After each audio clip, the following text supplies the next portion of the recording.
Welcome to the Probate Mastermind podcast. These episodes are recorded live once a week and are hosted by the alltheleads.com coaches. Agents, investors, and wholesalers join the coaches for everything from marketing tips, sales psychology, live deal analysis, transaction engineering, advanced real estate strategy, and personal development. You will learn to get more listings, more deals, and find financial freedom by listening to these episodes. Be sure to catch show notes at alltheleads.com/podcast and join our free Facebook Mastermind community, All the Leads Mastermind. Please note that the first 6 minutes of this call were not recorded. Thank you. Have you been through Bruce's Foundations program yet? No, not yet. No, not as of yet. No. Yeah, that's a great place to. Hey, what's happening, man? Good. Yeah, we're looking forward to getting you into Foundations, and as well as those of you that are also on this call or listening. One of the best places to start, obviously, this is equally valuable, is getting you in and asking questions and hearing what some of your other peers are doing in the same space.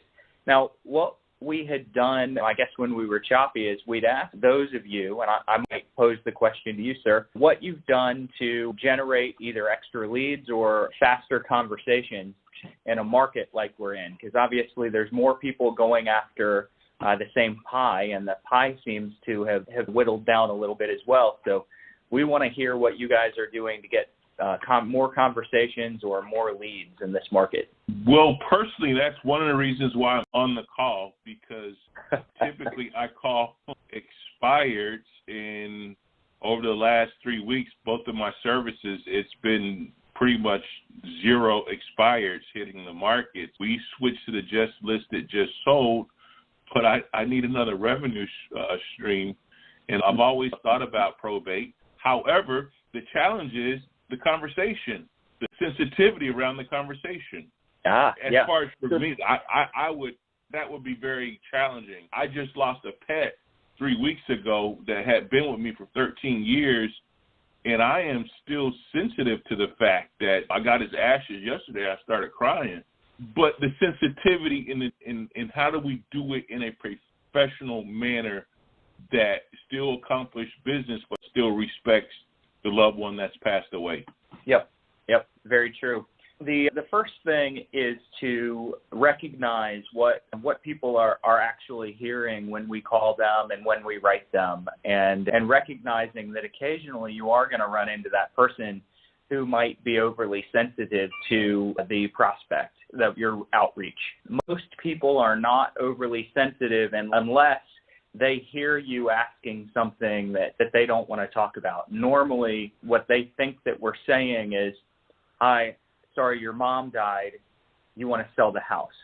And so building a dialogue approach around the fact that we know that they're going to be prone to hearing that out of, or interpreting that out of what we're asking, and creating an approach where they just can't interpret that shark in the water mentality that we might have.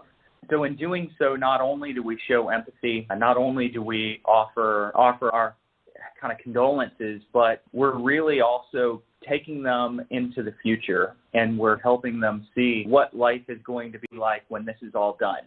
Once this hard part of their life is behind them, they need to be able to kind of future pace them. They need to be able to imagine how good life is going to get again after this difficult time, and just show them that we're the people, we're the person that can get them there.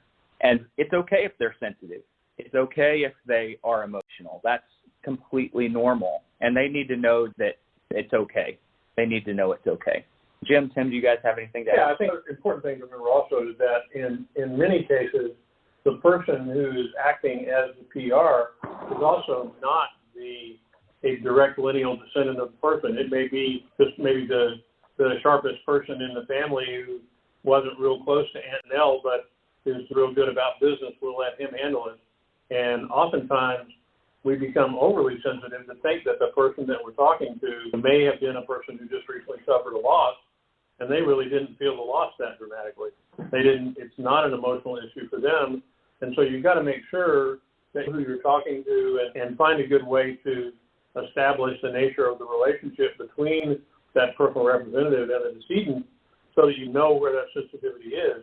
If you find out that it's a family friend who was appointed to do it, yes, they knew them, but they didn't cry themselves to sleep that night because they lost somebody that was near and dear to their heart. They're actively moving as quickly as they can to get this done, and their pressure point and pain point is the fact that as soon as it's over, their struggle is over. Let me chime in with this. Recently, I lost 2 pets as well, and this might make me a terrible person, but I handled the loss of my pets worse than the loss of my grandparents that I've also lost in the past couple of years.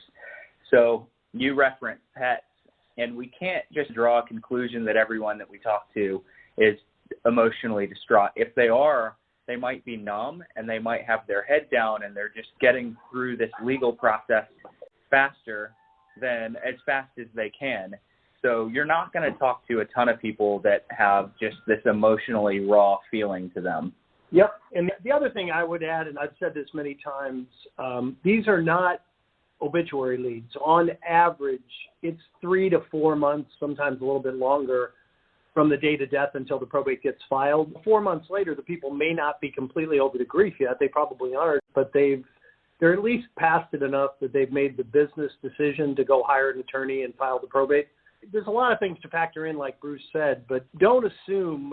We all also say there's a big difference between false sympathy and empathy. You probably don't want to say, I'm sorry for your loss. A better start is, I'm sure this is a difficult time for your family. Acknowledge the empathy, but you're not going to, by saying, I'm sorry for your loss, it sounds insincere. And again, these are all things that Bruce will go over in the Foundations training. So if you haven't taken the Foundations, that's a really good place to start. Just email support@alltheleads.com and just say, I'm interested in Foundations. Or if you're a subscriber, you can do it straight from your subscriber portal under training. If you're not a subscriber, email the support line. That was a really long and complicated answer to your question. No. You guys did. You guys made some valid points. Number one, like don't assume. So I'm going right now, Bruce, to sign up. Perfect. Awesome. All right. Thank you, sir. Anything else we can help you with today? No, that's it. That's it. Thank you. And thank you for making sure that everybody else could hear us. Like I said, we're in the same room. We appreciate the technology heads up. Thanks for contributing. No, I've been on that other end, so I understand. Exactly. All right. Well, thank you very much. Take care. Next up, we have 3 more in the queue. Next up is phone number ending in 6370. You're up next. Are you there? Area code 434. I think it's David. Are you there? I really want to hear from David because I used to have a 434 area code. So, David, please chime in. I have a feeling you probably have to unmute us on whatever device you're using, David. All right. Get back in later. Yeah, David, when you figure it out, please just hit *6 and hit 1, and we'll put you back in the bottom of the queue. Next up is phone number ending in 5418. You're up next, I hope. Are you there? 5418? 5418. Anybody home? All right. One more in the queue. Guys, please jump back in when you unmute yourself. Hit *6 and hit 1. And you should come in. Don't unmute yourself when you go into the queue because you come in muted, and then I'm unmuting you one at a time. Once you get in the queue, *6, hit 1. Just don't do anything, and you should be fine. Next up is phone number ending in 7137. I hope you're there. I am. Good morning. We have a winner. I think it was like the tech issue in the beginning because I had to sign out and sign back in. However, I have a question, gentlemen. I had a client reach out to me to list his mom's property. Has power of attorney, no issue there.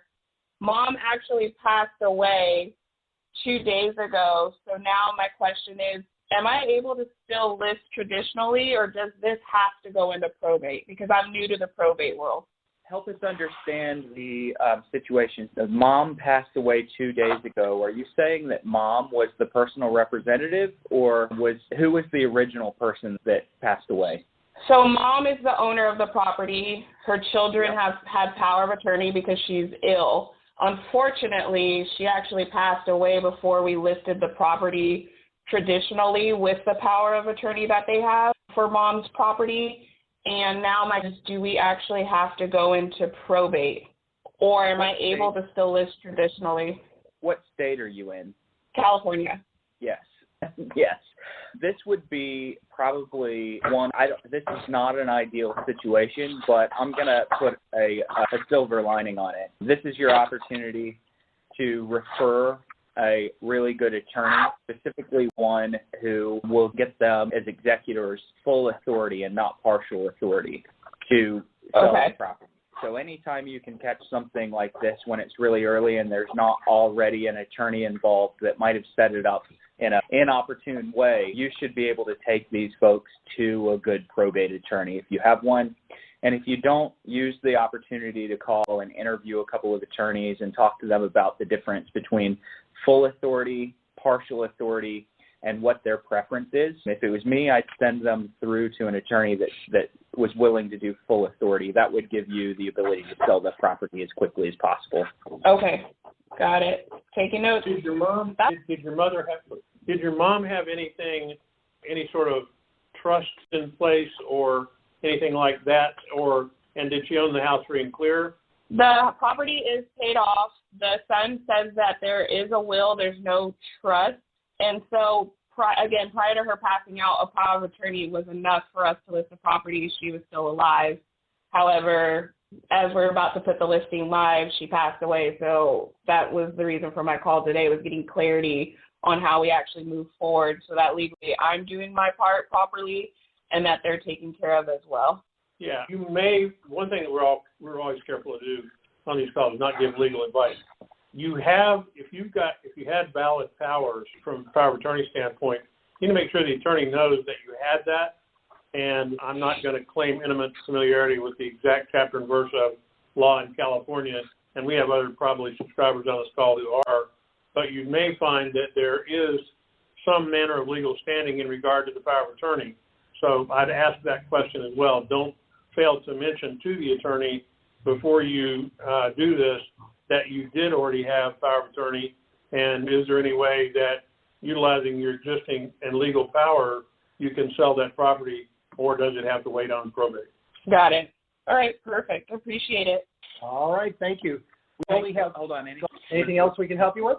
No, that was it. I appreciate it. Thank you. All right, appreciate you participating. We only have one more in the queue, guys. Don't be shy. Hit *6 and hit 1. We got plenty of time. Next up is Joe Lehman. Familiar name. What can we do for you, Joe? How you doing? Man, I'm doing great. I got two things for you. One is I just handled an estate in a very, I think, kind of different way that may be helpful for other people. Sure. This was a property in an area of town that has previously declined, hit bottom, and is slowly kind of coming back, kind of like the phoenix from the ashes. And the property itself was built in 1925, had not been maintained. A relative of the owner had been living there after the owner passed away and was a hoarder and just awful. And it needed a ton of work and was one of the worst trash outs you've ever seen. Just filthy, gross. It was difficult for me to even walk through the property. And what I did was, rather than list it and put it into the multiple listing service, put it online with our Montgomery Real Estate Investment Group, open for viewing on a certain date, bids due by a certain date, with very specific bid terms and a bid form, all cash as is, where is, no inspection, seller to no repairs whatsoever, and had a successful process in about 10 days. It's now under contract to close on Wednesday the 5th under those terms. The seller was very happy with what we were able to get, which wasn't much, $13,100. Its value is probably about $80,000 maybe, but it's got $50,000, $60,000 worth of work if it's got a penny. And the seller's paying me $2,000, and the buyer is paying me $2,000. I love it. So it was a way to really get rid of a dog property that would probably just sit out there on the MLS and not get much action for a long period of time, because you would be playing a real guessing game as to where to price it. I think we call that story how to get a 40% commission. Yeah. I think you could package and sell that, Joe. That's amazing. Good for you, buddy. You brought up, Joe, that you put it out into your investors group. Was that a RIA, or was that just another area investors group that you're in? No, it's the Montgomery Area Real Estate Investment Club. They really are not strongly affiliated with RIA, but it's a similar type group. We got about, I think there's about 600 to 700 people on the Facebook site now, and we have about 80, 100 folks showing up at a monthly meeting. And it's really, we've really grown it over the last year and a half since I came back to Montgomery. I'll tell you, a lot of times, for those of you that are agents that are out there, you need to be using Joe's technique and taking some of these properties that maybe need some work. And obviously, if you're a realtor and you're a part of an association of realtors and an MLS, you might have some disclosures to sign. But if you don't have an MLS, or maybe it's something that needs a lot of work on the property, use that, because these RIAs and these investor associations and investors clubs can really go a long ways, and a lot of times they can get just as much traction as the MLS would.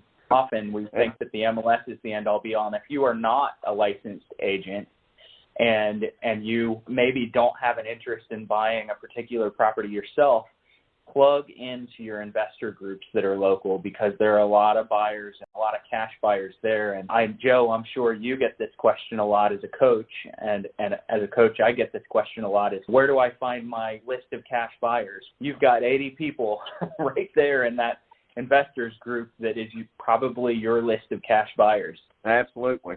Two things additionally about this. The lady that is the heir of the estate, executrix of the estate, has terminal cancer and is in very bad condition. So this was a blessing to her to just get rid of it and get it off her plate and get it out of the way, because it was bothering her. And then the second thing is the buyer actually lives in this part of town. It's called Capitol Heights, and has been buying, renovating properties and being sure that they go to an owner-occupant as part of a group there that's trying to revive the neighborhood. So this was a blessing in many ways. Yeah, great job, Joe.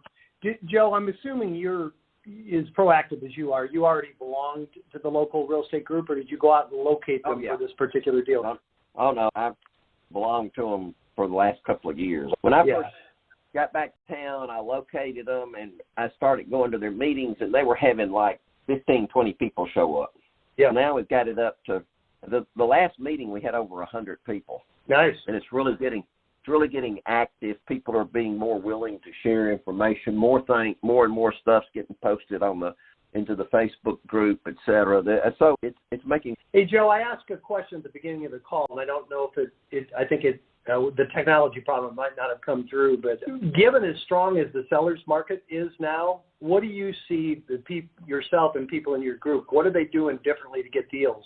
Anything different, or is it just you got to make a lot more contacts to find a good one? Our probate leads is one thing, but for people that are out there that are trying to wholesale or do flips or use the BRRRR method to invest, they're having to do a lot of cold call prospecting and a lot of mailing. And some of them are spending a lot of money on that effort. Yeah.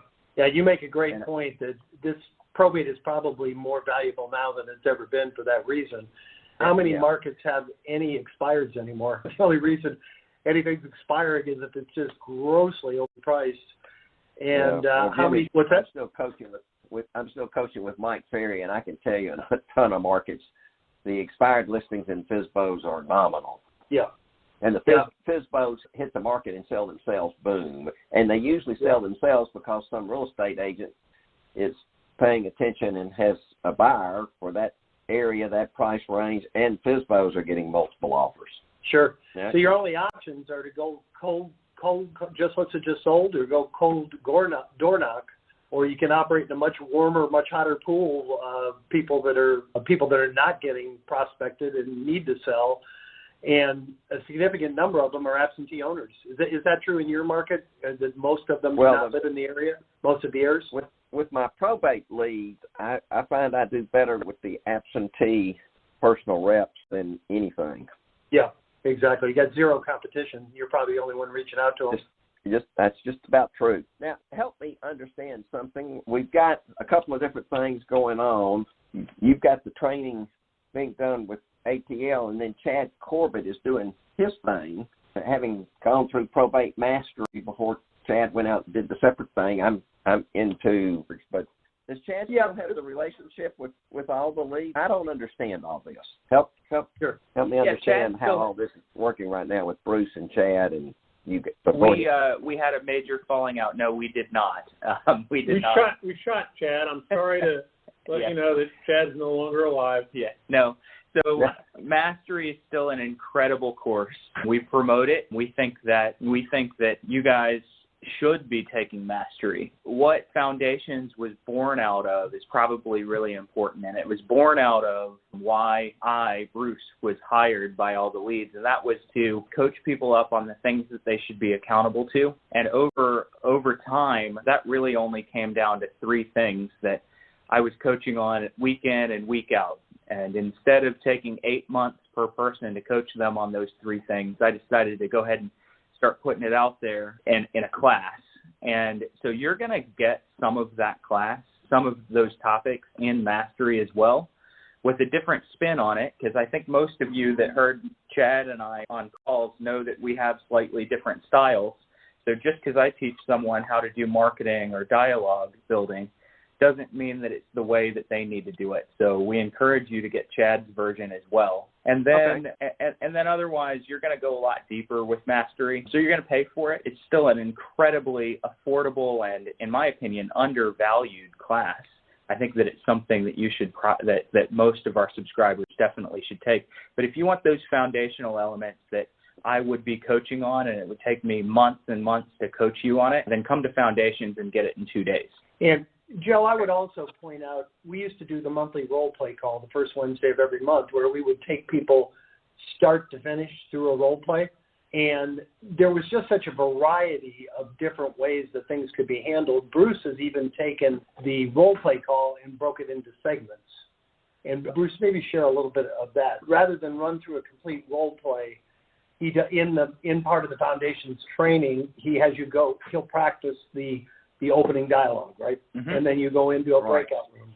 What are some of the other things that you break down? Oh, sure. So we break out your introduction. So you're gonna get the four main elements of how you should introduce your service to someone that just answered the phone you've never spoken with before. And then we practice it for about 15 minutes, and then we go in and we break down what your elevator pitch or some of it is a USP needs to sound like. And then we go into breakout rooms and practice it.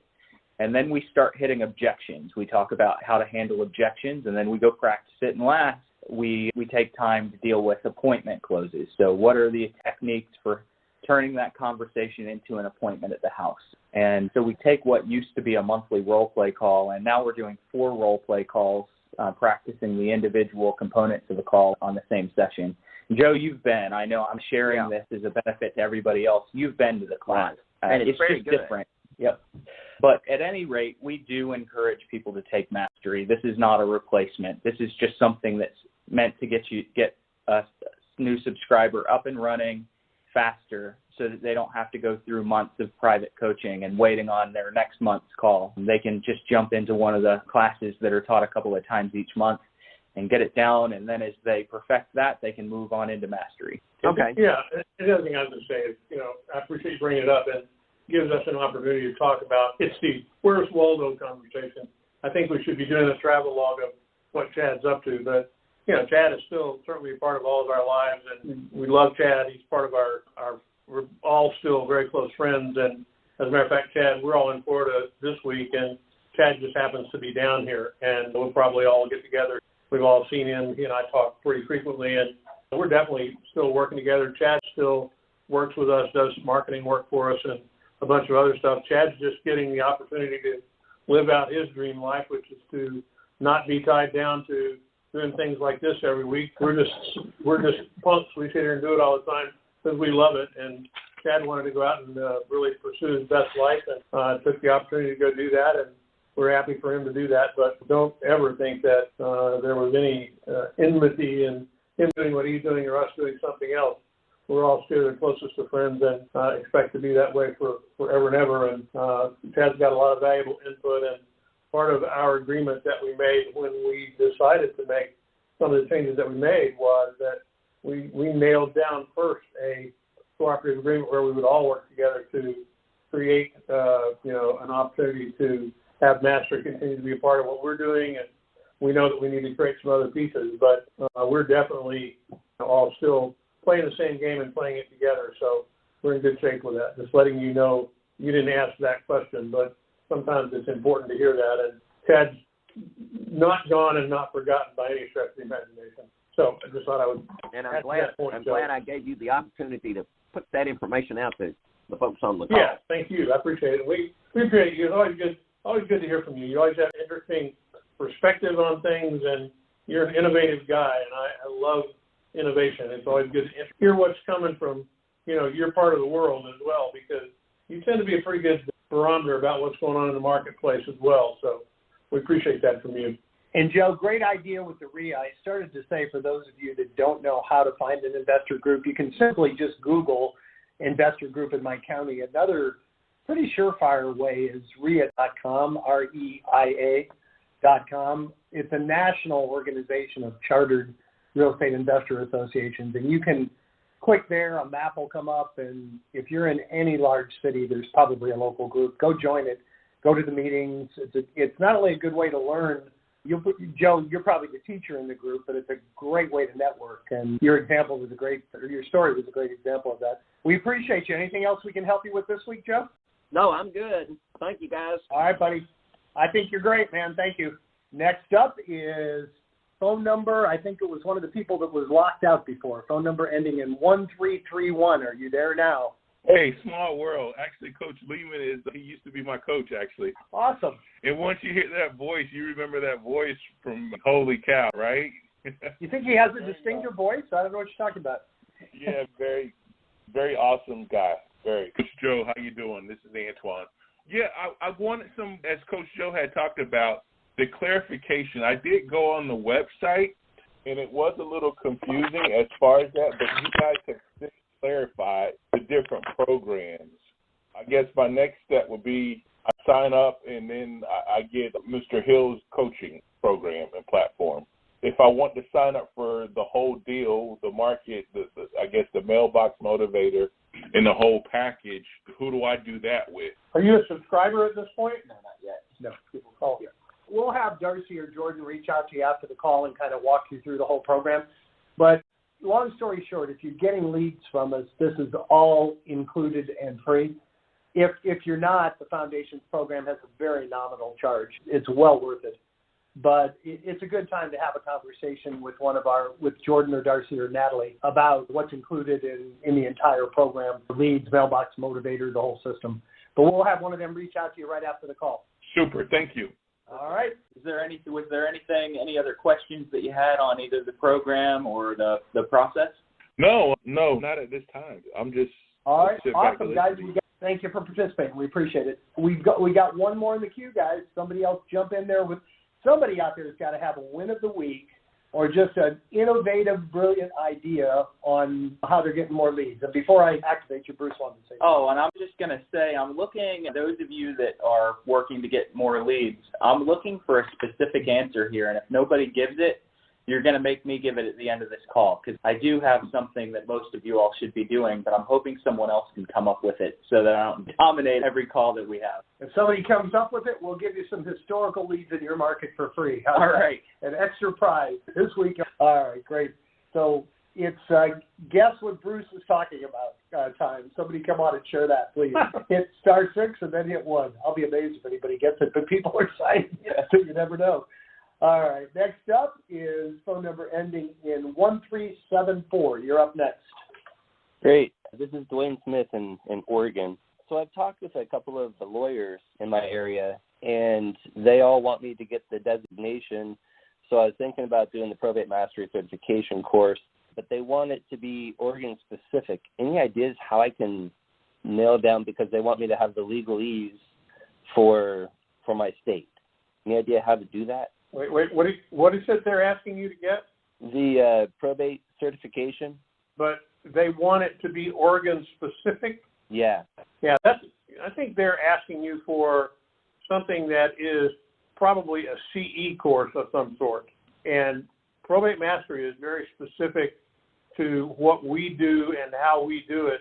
It is more a marketing program and all of that. I think they're looking for you, if you're asking what I think they're asking you for, is some sort of continuing education thing that they could then say, I'm giving it to someone that has been certified by someone other than us that's recognized by the state or something like that. And Probate Mastery is not we're actually moving to have it get CE credit. That's one of the things that's getting done, but it's not going to be something, first off, that's Oregon specific, and there's no authorizations for it to do that. I think what I would recommend is that you go back to them, if you can, and say, look, here's what Probate Mastery is, and here's what I learned in this. Here's what the curriculum is. And my focus in Probate Mastery in taking that training, Mr. or Ms. Attorney, is to make your job easier, get you to the point of closure on probate faster. That's all I'm out trying to accomplish with this, and that's why I'm valuable to you. Here are all the things that I do.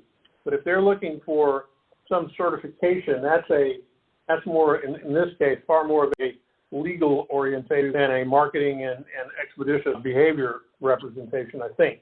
Yeah, just to add to that, you could certainly go to your Oregon Association of Realtors and see if they order it. I doubt they offer it. I doubt they do very much. You could also go back to the attorney and, make it a quid pro quo, that, hey, I'm committed to learning as much as I can about probate, like Tim said, and making your job easier. And every month I'm getting leads that don't have an attorney. If I refer some of those people back to you, would you be willing to spend a few hours and just teach me about anything that's unique to Oregon? The attorney does a fair trade. You're going to send him business. And we actually find, other than a friend of mine calls it the People's Republic of California, which is not meant as an insult for you Californians, but there's more laws and rules and regulations. Other than California, there isn't very much difference from state to state. It's a pretty uniform code of practices. There's some states have different small estate exemptions. I know Texas has monument of title. I've never heard of anything unique or different about Oregon. So not that there isn't, but I would think your attorney could probably teach you what's different about Oregon in a very short period of time. Is this one attorney or several attorneys who ask you this? It's been a couple, 2 or 3. So I speak more to why they're asking you. And because I've never had an attorney ask me that, and many dozens of conversations. So do you have an idea of how your conversations are going that might be leading to them asking you for this certification? Basically, they just want me to know what I'm talking about, because I am a subscriber to all the leads, and I am getting the leads and calling them, some of them, and asking specifically how I can be part of their referral team. And so they want to make sure that I actually have the education that I need. Okay. So therein lies the challenge. So I always assume that I'm going to be a part of their referral team. I don't ask how. I assume my inclusion in that referral team. And typically what I do is either on the phone, a Zoom, or face-to-face, is just say to them, look, I'm not meeting with you so that I can get one-way referrals from you to my business. I'm meeting with you so that I can find out how I can better provide value, because I want this to be a two-way street where not only you help me with some referrals, but I help make your life easier and refer you. With the question that you're asking them, I think it's leaving the door open for them to say, go get a certification that may or may not exist in Oregon. It might not exist. I don't know. But you're leaving the door open the way that you're asking it. Instead, just assume inclusion and tell them that you want to provide services that makes their clients' lives easier and their jobs easier. And then say, what kind of services could I offer you that would do that? Would it help if I coordinated cleanouts for your clients? Would it help if I couriered documents that you needed to be signed? What types of services could I offer that you would find beneficial? And then they're never even going to ask you to go take a class. And then if you do want to take a class, take Mastery. Yeah. I've done Foundations twice. And good. I'll be doing it again. So with the Mastery, it says it's a certification, so will there be something that I can put on marketing materials and things like that shows that I get through it? You definitely get a certificate when it's done. We certify you at that point as having passed through the curriculum and all of that. You'll have gone through 10, 15 hours worth of training and you'll know everything that you could possibly know, and a lot of stuff you probably never thought you'd need to know, and you'll get it all in that period of course, and you do come out of it with certification. But I think probably the thing that I would take away with this is that I think if you talk to a few more attorneys and you talk to them positively about all the things you're looking to offer, the certification's not going to come up in that conversation at all. They're going to be, if they're going to do business with you, they're going to do it because you bring them value. And if you're not clearly delineating the value that you bring, I would look at this certification question more as a way to put you off than some sort of a qualifier. And I think that may be a more strong way to put what Bruce was saying nicely. I think they're probably blowing you off by telling you to go chase certification. That's my guess. Okay. I do start with I want to be able to refer them to my client. And they are interested in that, but then because I am newer to the program, they ask me how far I am in the learning probate, and I explain everything that I've learned so far, and then that's when they say that I need the certification. So what it is, and it could be a blow off, but honestly, I'm a big believer in wordsmithing, and something about the way that you're asking is giving them a really open path to requiring you to have a certification. So we just want to figure that out. And it sounds to me like it's the question, what do I need to do to work myself into being one of the agents you refer? Asking that question sounds good, but it's leading them to give you this certification answer. And nobody ever asks me for it because I don't ask, what do I need to do? I just assume the referral. And it doesn't mean that they all give it to me, but it's just a slightly different way of approaching that business. And you can also take it to even a higher level, and you can basically pitch your process as, I'm out literally I'm shopping for attorneys to potentially bless with what I have. In other words, you get them into the fear of missing out. It's not so much that you're looking to, offer them all this sort of stuff. If you're really trying to find the right attorney to refer people to that will act expeditiously and get things done and help, and want to figure out if they're the right attorney to work with. Now the shoe's on the other foot.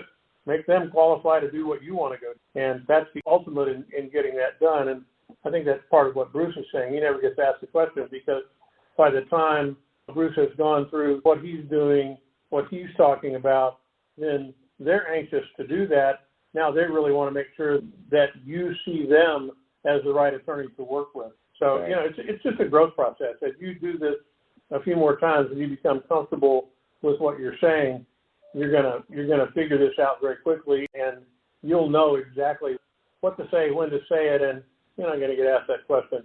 I don't believe there's any requirement in Oregon for them to do that, and we've been dealing with folks in your state since we started the program. This is the first time any of us has ever heard that. Doesn't mean it doesn't exist. I'm just saying that's new to us for sure. Okay. Yeah, as far as the continuing education, I've searched my local association, the state association. I even went to the real estate agency, and there's nothing in the continuing education on probate in this state. I didn't suspect that there would be. Yeah, and I think a lot of the time, you put yourself in their position. It's a circumstance where they get a limited amount of time, and they just want to, part of that is they want to make sure that they're not investing energy, time, money, or anything else in somebody who's not going to deliver value on their end. So the more and the stronger you come off in their eyes, the better off you're going to be in terms of getting them to be anxious to work with you because they see value in it. They see more money and more opportunity and more time back in their pocket to get stuff done. They can get more billable hours out of the program. I don't want to sound like we're beating up on you that you're doing everything wrong. First of all, you're doing a lot with just making the calls. And getting the appointments. The appointments. I would say that maybe it sounds to me like you're not completely confident because you feel like you should know everything.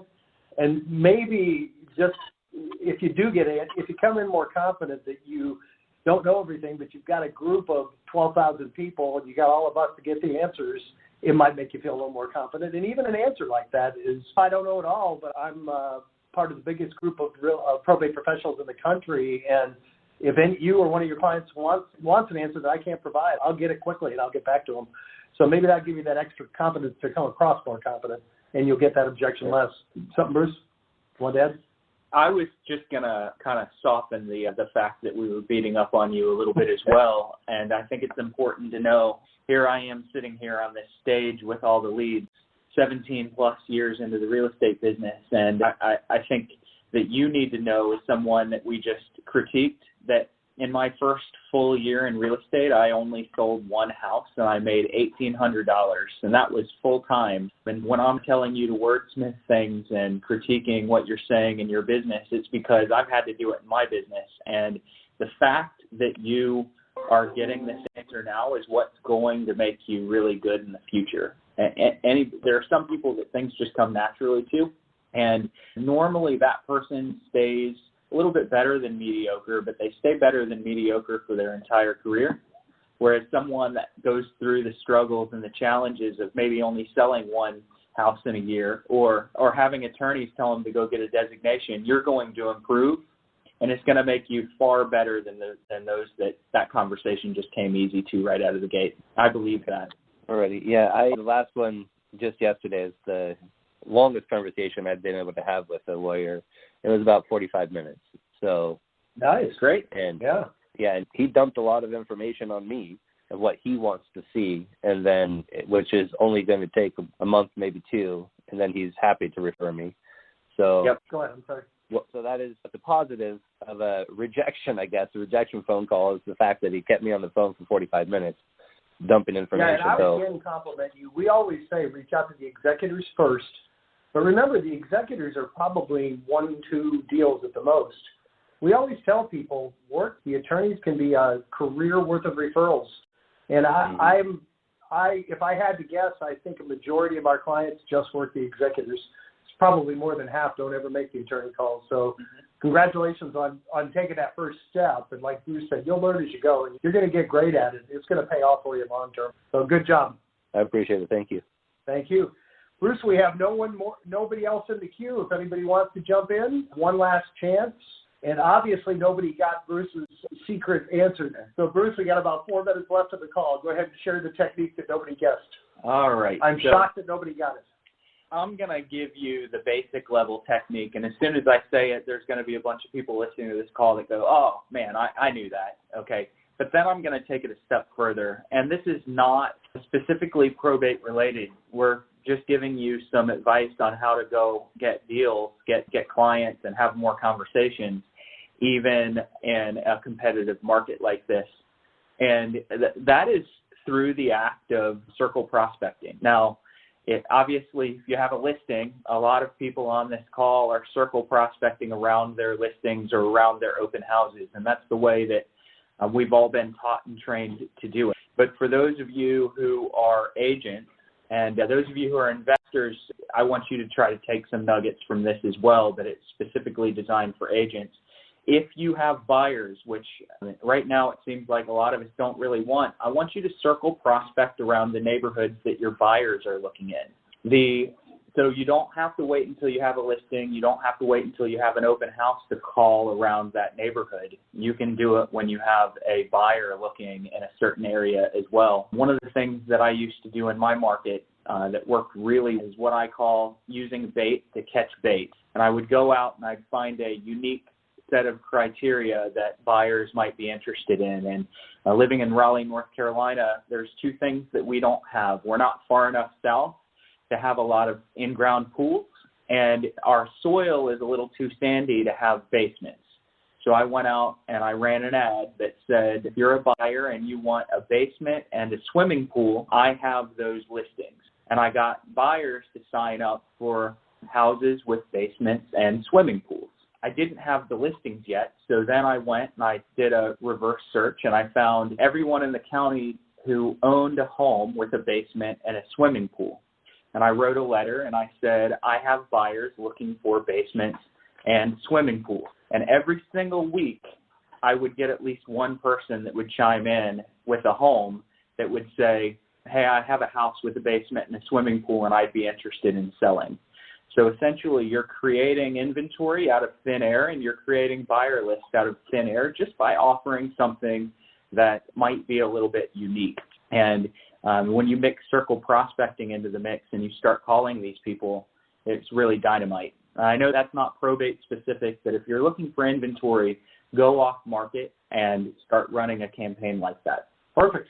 Great nuggets to end the call, guys. Guys, as we didn't have a winner of the week, so save up your wins for next week. Please share your successes with us, and you can email us ahead of time if you're not able to make the call.